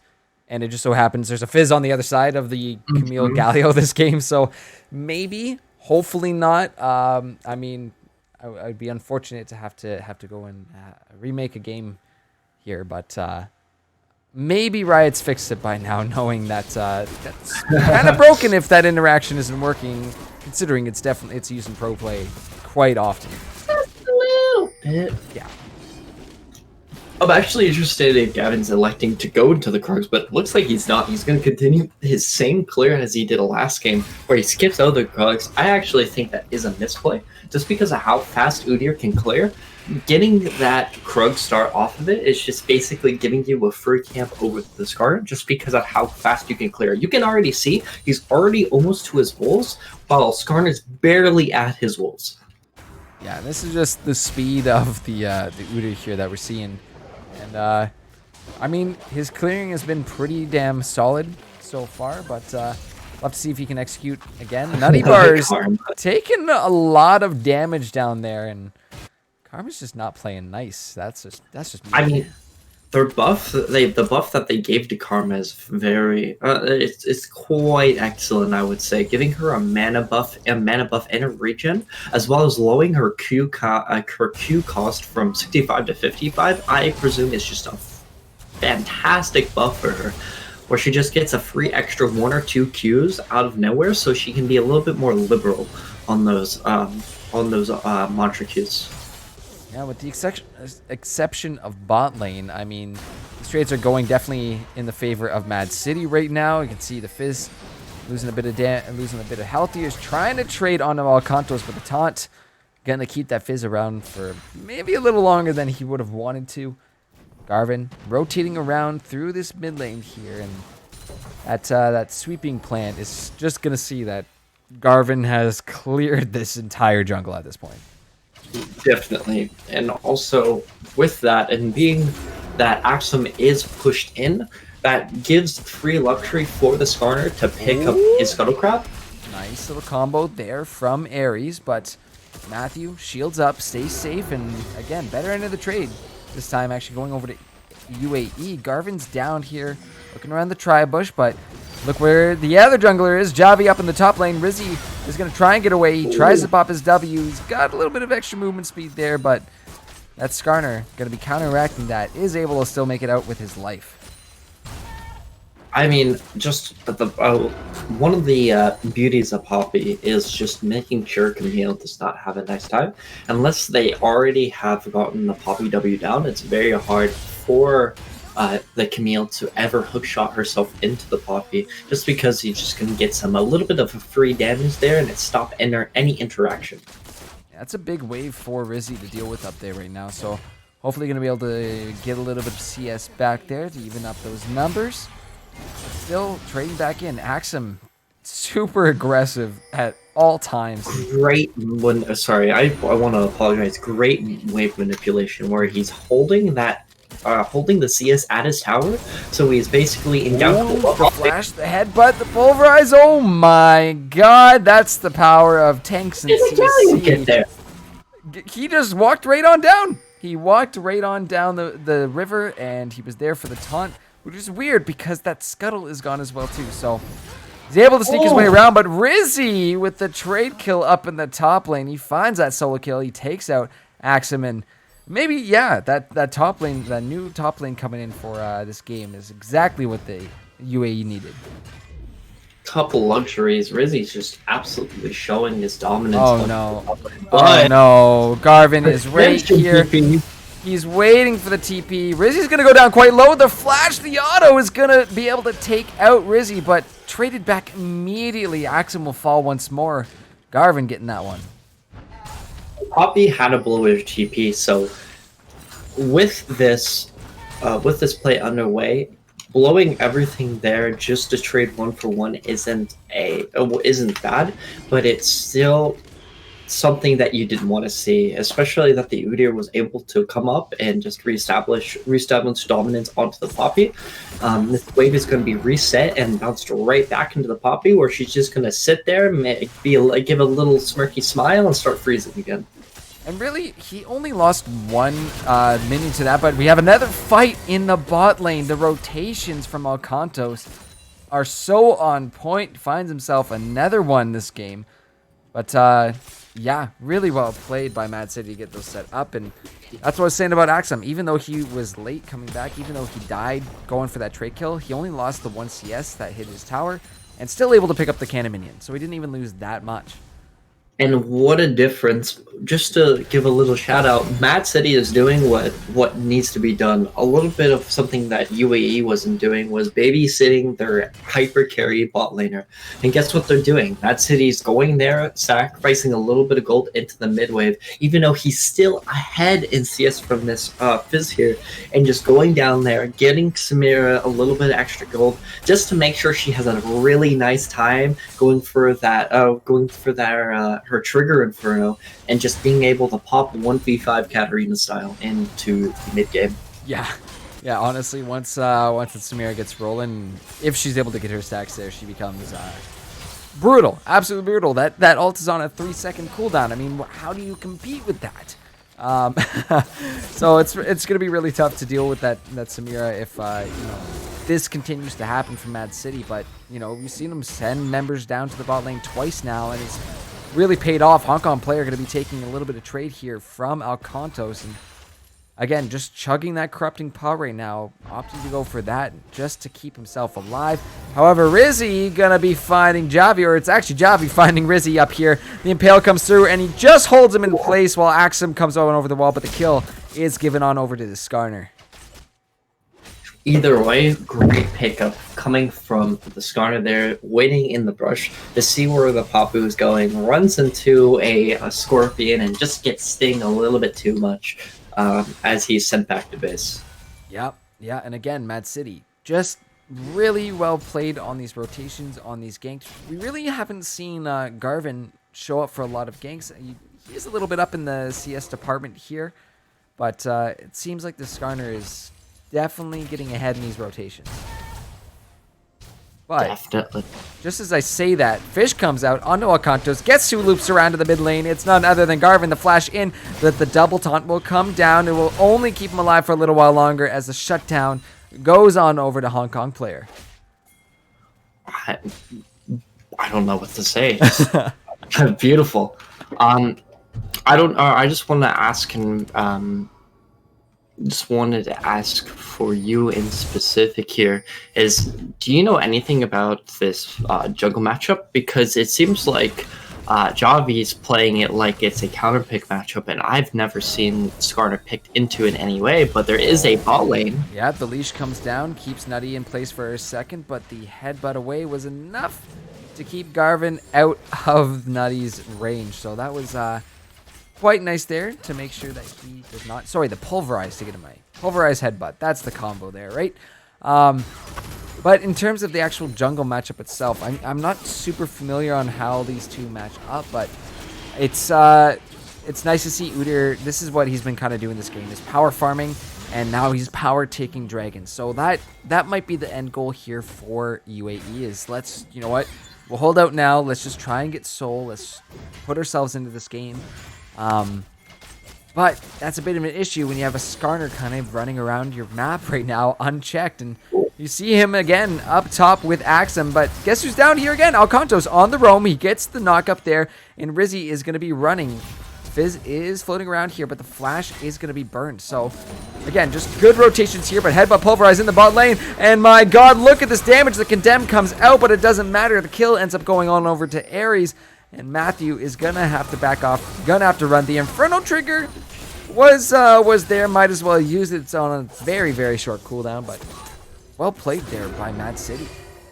think this is what the interaction is supposed to be, where Galio's coming down there multiple times just to set the Samir up for a play, but the Udyr is looking for a little bit of revenge on Main's death. Yeah, Garvin going for the bear slap there. The pulverize onto Matthew to get them away from Nutties and just trading on the backside here, but bear slap down on here. Here comes the Galio double knock up there, and Hong Kong player is down in this fight. The wind wall has been used, but the fish is now just coming out. Not going to be able to get the full range there, so just a little tiny lobster coming out of this fisherman frizz. But no trades exchanged there. Nothing to be taken down there. No dragging up for 3.5 minutes. So it's just kind of everybody saying a little how do you do. However, in the top lane, that will be the Hextech ultimatum coming out. Axum is there, pushed on back, but guess who's up here once again? Javi is here to go on to Rizzy, and that's going to be a kill going on over to Axum. Man, this game's looking a little short. Top lane's 1 and 3, 80 carries 0 and 3. Again, the strongest member on their team is probably the Udyr and the mid laner, who is the Fizz, which is a much more of a stronger 80 carry, AP carry threat. But at this point, especially that you can see that the main carries of MAAD City are a little bit more like the Camille and the Smear. Javi is definitely in some trouble. Alcantos is coming through. The double taunt there. Fizz is able to flip out of that. Troll pulls on out, but the Poppy ult will remove one, but Alcantos is not done. Still dealing with 2, now 3, because Matthews joined the fight. Axum coming down to help out as well too, but everybody's just going to disengage as Galios picks up that last Skarner turret. Yeah, Yavi's great escape. He ran in there like a man, took all the damage, and walked out without a scratch.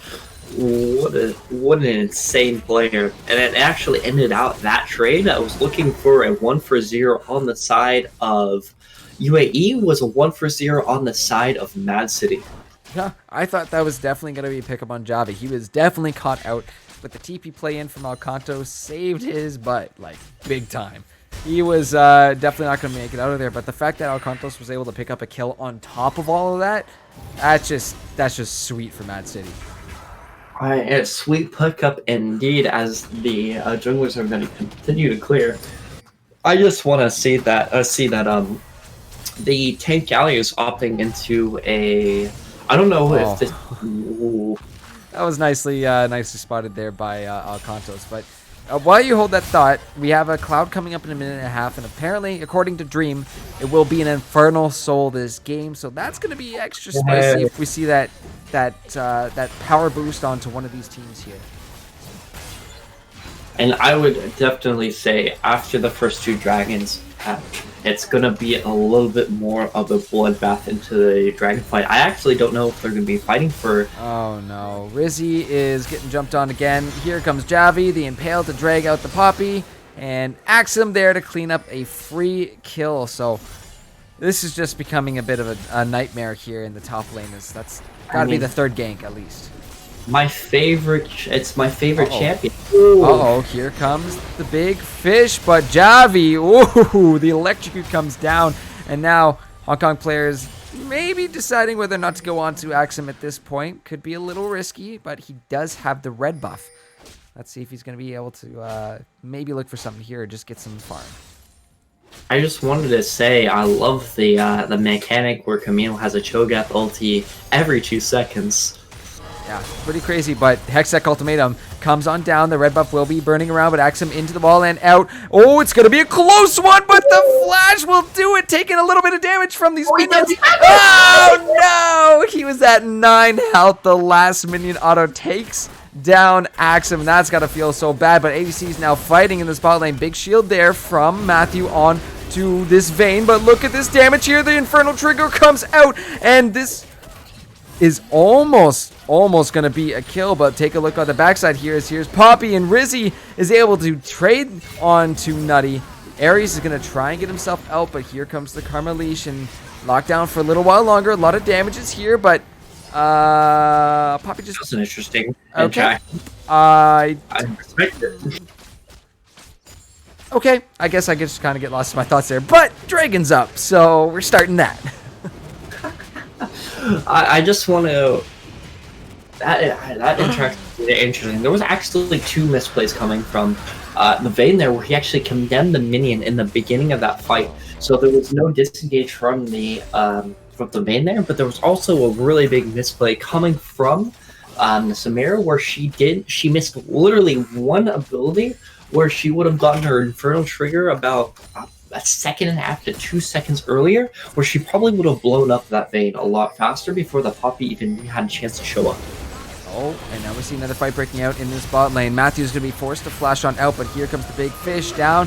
Not going to be doing a lot of damage to Axum as Javi getting low. He's going to have to try and get out, but the Impale onto Hong Kong player. He goes golden immediately, but a lot of members of MAAD City are here. The Inferno Trigger, the flash in from Nutty Bars is going to be wiping out these members of UAE, and now Garvin is going to try to run away. He gets the extra movement speed there, but there's too much damage coming out of MAAD City. There's no way for UAE to deal with this. And now just Rizzy, he's stunned up, he's locked down with the Hextech Ultimatum, and another Inferno Trigger in this fight as a double kill goes on over to Axum. And like we said, Samira getting those extra early gold, even if it's in the form of assist, setting back the Vayne a little bit further and further behind. It's just getting to the point where Samira's just allowed to do whatever she wants. Yeah, and even though Nutty Bars doesn't actually have any kills on the Samira, I mean, there's still enough damage with that Immortal Shield Bolt and all the CC that's going on that they can do enough damage over time to really make an impact. But, you know, we're going to see in probably another 5 minutes a big item buy here from Samira that's going to kind of send him to the moon. But interestingly enough, they go for the steel-plated boots there. Plated steel caps there. I always get them mixed up with the old ones. To be honest, I always call them tabbies still on. And honestly, I understand that ninjas don't actually wear heavy armored plates. They are very nimble, but I mean, ninja tabbies are always good to be my where my heart and soul is at. Especially that the chickens, aka the raptors, I still call them wraiths. I will not lie to you. Oh wow, yeah, we're going real back at this point. Rizzy stops the engage there from Axum, but nothing's going to happen. Take a look at this top half of the map, because in comes Javi once more. He's condemned away, but he's just going to walk back in, use his Impale, and unfortunately, Vayne is just toast. Absolutely toast. Alcantos isn't done quite yet because he's looking for more damage. The Inferno Trigger comes out, but the kill is going on over to this Galio. MAAD City are just rolling at this point. Rolling over the dough. That's what I'm trying to say, man. It's just, even though the CS is actually quite even at this point than it was last game, just the kill count onto that Camille is just so heavy. Look at this. Axum looking for something in the bot lane, taking quite a bit of damage from a Hong Kong player, and he's burned down. Taunt is not going to be there in time. Unfortunately, that TP is just a smidge late. Talking about Axum there, I was gonna give him props to saying that how strong he's at the moment, and then he just runs it into the Fizz, giving him a nice juicy shutdown gold, setting him a little bit faster. I'm actually quite interested. I don't know about you. Maybe this is a very smart play, but the Zanyas, what do you think about that? The first item Zanya's on the Fizz. Onto Fizz. I think, honestly, it's not a terrible idea considering that you see a Camille and a Samira on the other side. And that kind of enables you to do a little bit more of slippery, crazy stuff on this Fizz. I mean, if you go in there, you blow your whole combo and you're in the back line. Well, that Zanya's tends to be a little bit of a lifesaver because hopefully by the time that Zanya's is done, and you come back out, your troll pole is available, or at least your Q is available, so you can start to get your way out of there. So I don't think it's terrible for what he's looking for, but he's not going to have that big punch of damage that we might see. However, the Leandries we've seen a couple times doing quite a bit to actually bring down the last little bit of the health bars here on MAAD City. Quite so. With the Leondra's pickup, is going to be a little bit more damage coming across for the Fizz. Especially, it's going to make it an easier time to blow up some of the squishy targets. Like maybe if you classify Camille at this point as squishy, quote unquote, or the Samira for the case. But Samira has a little bit more of a happier time with that. Especially that I think she can just win wall the shark, no? Like not the actual when it's actually lashed onto her, but yeah, just win wall it. It's just super sad. Yeah, that's exactly the scary part coming into here, and I believe, that's going to come into play quite a bit. Even if you bait UAE out with the Samira in the front line, you just win wall that fish, and then that kind of takes away one of the bigger engage tools here that UAE have. And especially that they're lacking a lot of engage. Maybe coming from the Udyr is one of the engage tools. Maybe the throwing somebody away with the Poppy ult is another engage tool. But it looks like there's going to be engage coming from the Galio. Look at this, Alcantos with another beautiful taunt again. Now on a rampage. This is one big Galio. This can scare the crap out of me. And they're going for Baron here. Yeah, you see a couple of members of UAE are here, but it's going to turn into a 4v3 if UAE decide to go into this, and in goes Alcantos, double taunt on the back line while the rest of his team are dealing with this Vayne. The Impale comes through. They're going to pick her off, and Nutty Bars is now on a killing spree. Over goes Garvin, but oh no, the Baron's going to find him and pick him off. That's so sad, and MAAD City just going to start this Baron right back up. Man, that was so sad. The Phoenix Dance actually killed him there right before with the AoE proc coming from it, as the Camille is having fun with the Fizz.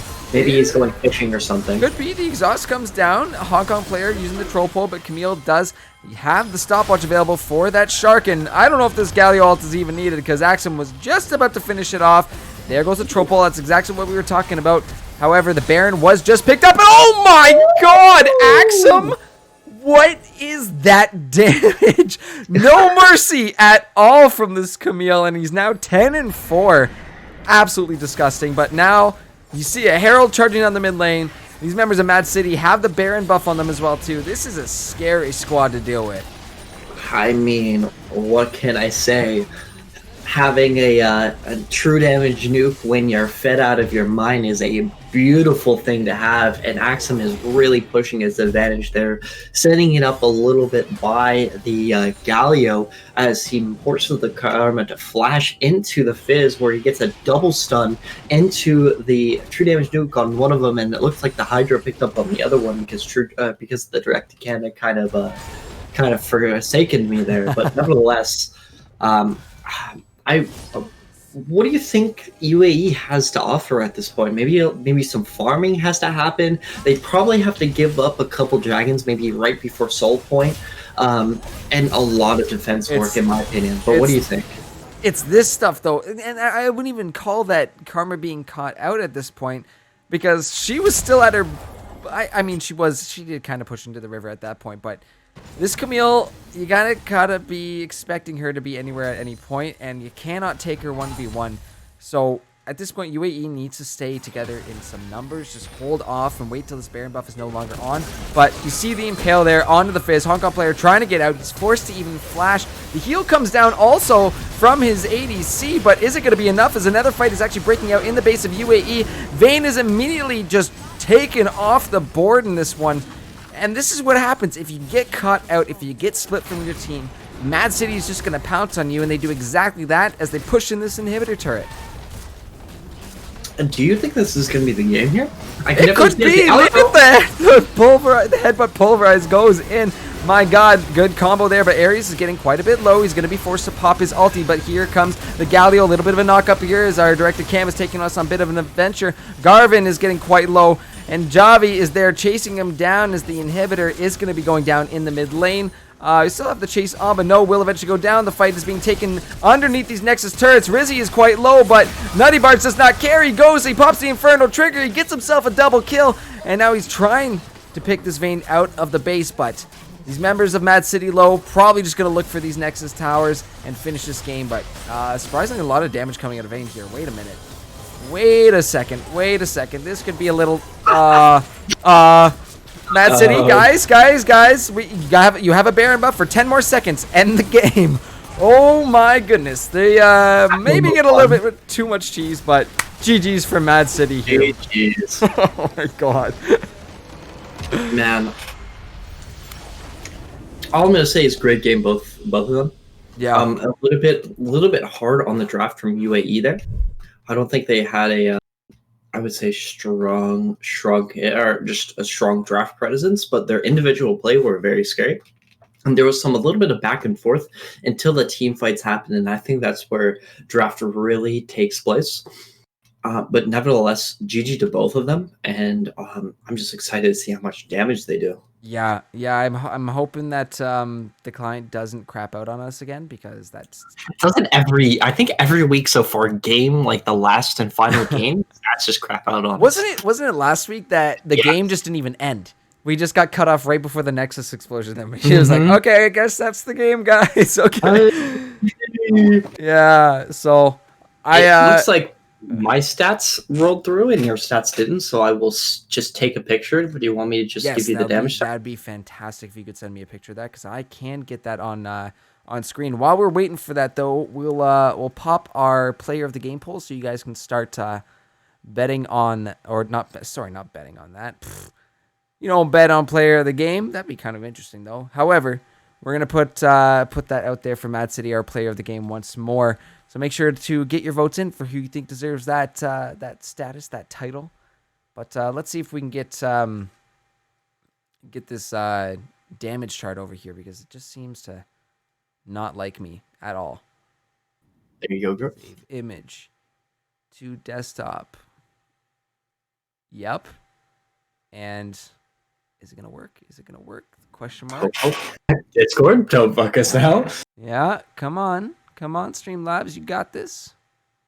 You got this. It's gonna work, guys. I promise you. We will get there. We will cringe from those. This is NA production at its, well, I mean, we're production side is working fine. It's league that's not working, and it does eventually. We do eventually get it on there. See, guys, we do it. We get it. Yay! And all we have to do is hide the client, and we've got a damage chart. Look at us go! Quick production in action, but damn, yeah. Look at Axum's damage there, or AX. I don't know if he wants to pronounce Axum or AXM, but he's absolutely ridiculous in tonight's games. The amount of damage that he's outputting is insane to me. Absolutely insane. Cho'Gath Q on a 2-second cooldown. All I'm going to say. Yeah, that's fine. That's fine with me, right? And how much true damage that again exactly? Just a wee bit. Just a wee bit. But I mean, I don't know. Both teams played really good. It was just, MAAD City kind of got that gold lead. They got the ball rolling, and they don't let up. That's what we saw them do in week 1. And they did it again tonight. They're just looking super good. And I just definitely want to shout out for MAAD City is that they just stuck with easy executable drafts, and especially that NA, especially that where we live in, is very team fight central and team fight heavy. They just picked something that was easily executable, got that Galio, got the Camille, helped the Samir out tremendously through the early game. Alcantos just really showed had a presence in bot lane 24/7 in that early game. Got a couple of free kills off to the sides that being very far behind, but either way, GG for both teams. Yep, and we are going to throw it to a quick break, guys, while we get our player of the game set up. So make sure to keep on getting those votes in. We'll see you back on the desk in a few moments here, but great games from both these teams, really.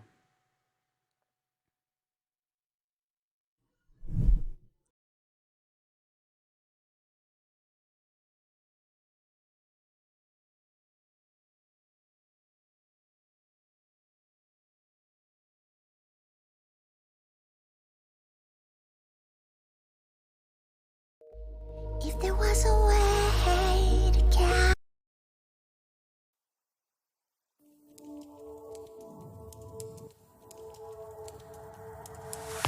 Take a chance in a trance, paint it red, what a romance. Take a chance, one glance, paint it blue, end up with a rain dance. Just a bit stronger, an honor and a monster. Yeah, I gotta say I want this longer. Can't find this anywhere. Constant calm inside, yeah. Waves above stand light, yeah. Feeling calm inside, yeah. Won't find us anywhere. Constant calm inside, yeah. Waves above stand light, yeah. Feeling calm inside, yeah. Can't find us anywhere. Yeah, I want this longer. Won't find this anywhere.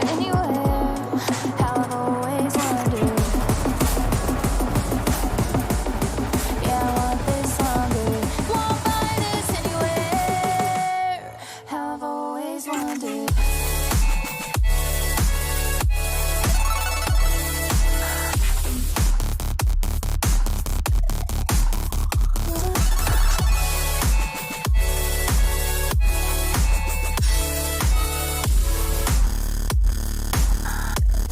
How I've always wondered.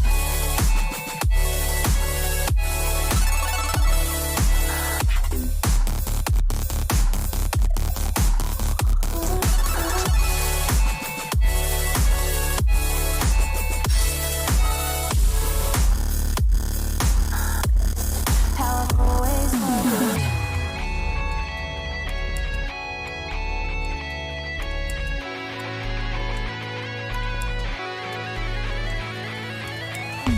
Took a chance in a trance, painted red, where's the romance? Took a chance, one glance, painted blue, ended on a rain dance. Now a bit stronger, not alone with the monster.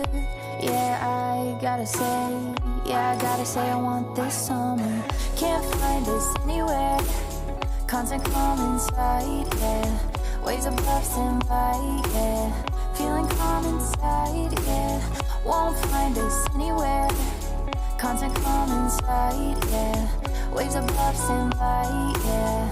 Feeling calm inside, yeah. Can't find us anywhere, anywhere. Yeah, I want this longer. Won't find this anywhere, anywhere. How I've always wondered. Yeah, I want this longer. Won't find this anywhere. How I've always wondered.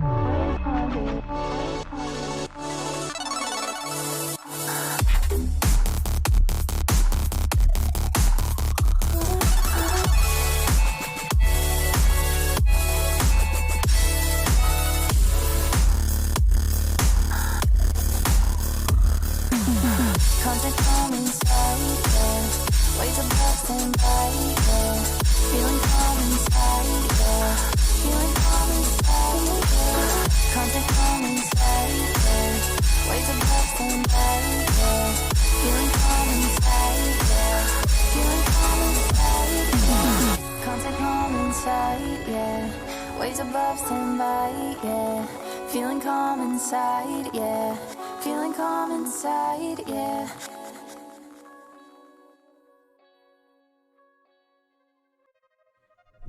And here you thought you had to wait a whole minute just to see this beautiful face again. Well, surprise, surprise, I'm back again just to sign off for the night. Your boy Gurf is here once more. And we got a double music. Nope, that's a little bit too much. But we got our final player of the game. None other than Alcantos from MAAD City. Going 8-1-8 on that Galio. Super great stuff. And I mean, this was actually a really close tie between the mid and the top laner there for Axum or AXM, whichever you prefer.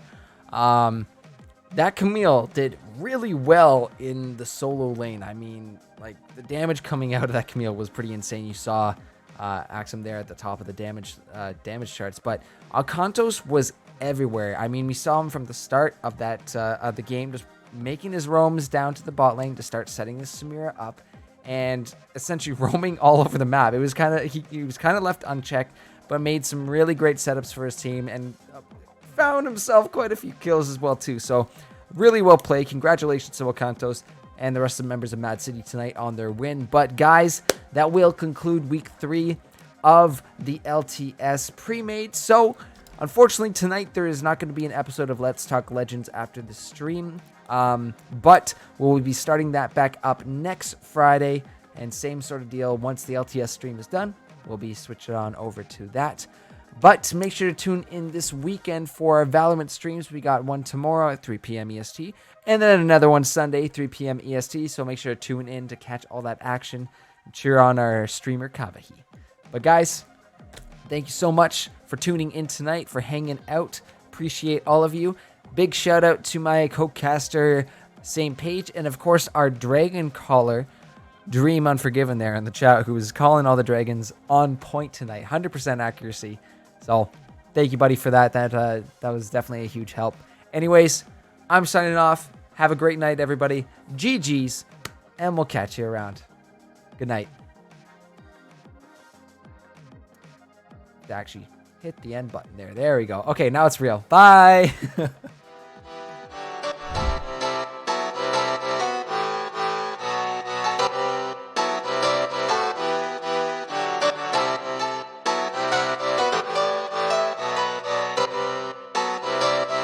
I saw you smile from across the bar. Yeah, she was pretty and so close but so far. She flipped her hair and I thought this can't be true. How does a man like me get someone like you?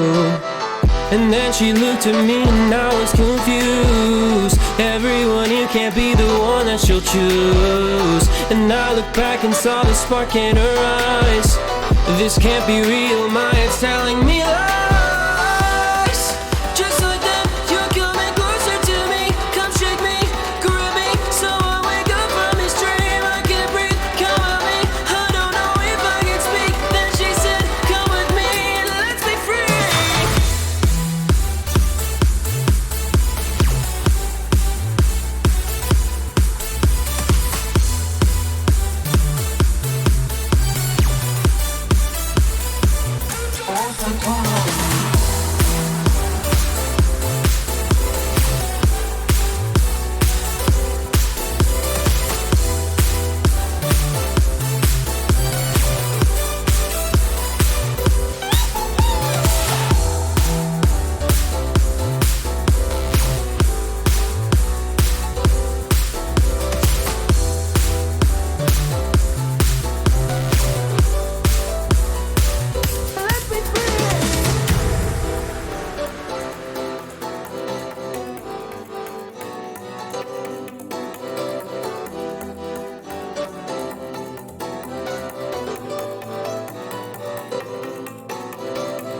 The night is young and I think this could go far.